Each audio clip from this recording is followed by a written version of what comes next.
আমার নাম পদ্মশী। আমি সপ্তম সাধারণ স্কুলের একজন স্টুডেন্ট। তো আমার খুব ইচ্ছা নাচ ছিল সেলাই শেখার।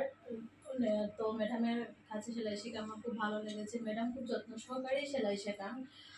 আর ম্যাডামের এখানে সেলাই শেখা আমার ইচ্ছা ছিল একটা দোকান দেওয়ার। আমি এখনো দোকানটা দিতে পারিনি, আমি ঘরেই সেলাই করি।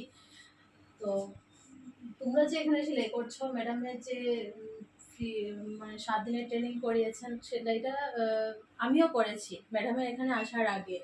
তো ট্রেনিংটা করে আমি কিছুই বুঝিনি। যে ম্যামে ট্রেনিং করিয়েছেন, তো জাস্ট ট্রেনিং তো ট্রেনিংই হয়। আমি 10 দিন ট্রেনিং করেছি, 10 দিনে আমি কিছুই বুঝিনি, কোনো আইটেমসও বানাতে পারিনি। কিন্তু তোমরা ম্যাডামের এখানে ট্রেনিং করেছো 7 দিনের। তো আমি দেখতে পাচ্ছি অনেক আইটেম করেছো, তো বুঝতে পারছো তোমার ম্যাডামে কীভাবে যত্ন সহকারে সেলাই শেখান। আমার খুব ভালো লেগেছে ম্যাডামের এখানে সেলাই শিখে। তো আমি নিজে অনেক কিছু শিখতে পেরেছি। শেখার তো শেষ হয় না, আরও শেখা বাকি আছে। চেষ্টা করবো আমি আরও শেখার। তোমরাও চেষ্টা করো, ম্যাডামের এখানে যদি ভালো লাগে সেলাই শেখো, নিজে একটা কিছু করো।